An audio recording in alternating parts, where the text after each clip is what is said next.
सचिन अहिर शिंदेच्या शिवसेनेत जात आहेत। त्यांनी अर्ज दाखल केलेला आहे उपसभापती पदाचा आणि त्यानंतर आता पत्रकार परिषद होणार आहे। या पत्रकार परिषदेला एकनाथ शिंदे, सचिन अहिर हे उपस्थित असणार आहेत। अनेक प्रश्नांची उत्तरं या पत्रकार परिषदेतून मिळणं अपेक्षित आहे।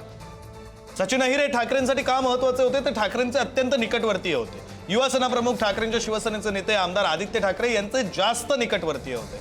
मातोश्रीवर अनेक कार्यक्रमांमध्ये, जवळपास सर्व कार्यक्रमांमध्ये सचिन अहिर हे उपस्थित असायचे। आदित्य ठाकरेंच्या दौऱ्यामध्ये, विशेषतः दक्षिण मुंबई भागामध्ये आदित्य ठाकरेंचा दौरा असला की जवळपास नियोजनाचं काम हे सचिन अहिर यांच्याकडे असायचं। शिवाय वरळी मतदारसंघ जो आदित्य ठाकरेंचा विधानसभेचा मतदारसंघ आहे, त्या मतदारसंघामध्ये प्रचंड पकड असलेले असे सचिन अहिर 2019च्या विधानसभा निवडणुकीच्या काळामध्ये सचिन अहिर यांनी राष्ट्रवादीतून शिवसेनेत प्रवेश केला। तो प्रवेशच यासाठी झाला होता, आदित्य ठाकरे यांना 2019ची निवडणूक ही सोपी पडावी यासाठी प्रवेश झाला असं विश्लेषक सांगतात। ते सचिन अहिर आता या सगळ्या गोष्टीकडे बघता तुम्ही कायदेशीर बाजू कशी असेल, नेमकी काही पेच निर्माण होऊ शकतात का, अपात्रतेच्या संदर्भाने काही मुद्दे उपस्थित राहू शकतात का?